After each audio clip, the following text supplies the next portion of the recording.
तुम्हाला सांगायचं तर मागच्या गुरुवारी डॉक्टर सारिका फोंदे मॅम PMCच्या आणि त्यांची टीम प्लस परिहार सर SPCAचे त्यांची टीम हे सर्वांनी मिळून मागच्या गुरुवारी दुपारी 3च्या दरम्यान त्या फ्लॅटवर ॲज गुड ॲज एक रेड टाकलेली होती.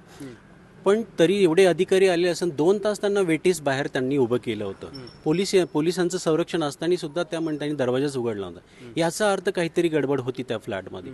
शेवटी मला ॲप्रिशिएट करावं लागेल की सारिका फोंदे मॅडमची की ज्या पेशन्सली थांबल्या, एवढा वेळ त्यांनी दिला नाही आपण हे बघूनच जायचं काय काय नाही. शेवटी 4 प्रकारे फोन करून त्यांनी आतनं दरवाजा उघडला आणि ऑफिशियल्स आतमध्ये गेले आणि त्यांना चक्कर आली. त्यातल्या एका ऑफिशियलला चक्कर आली, बाहेरून त्यांनी उलटी केली. म्हणजे इतका विचित्र प्रकारचा वास त्या घरातून येत आहे.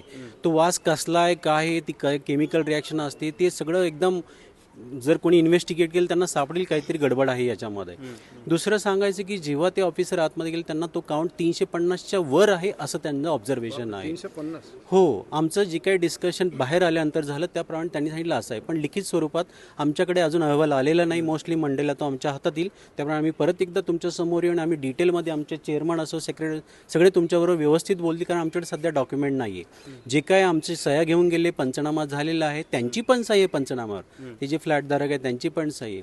अशा बऱ्याच प्रकारच्या त्यांच्या वेगवेगळ्या प्रकारच्या कंप्लेंट्स आहेत. धमक्या पण त्यांनी आमच्या काही रहिवाशांना दिलेल्या आहे. वेगवेगळ्या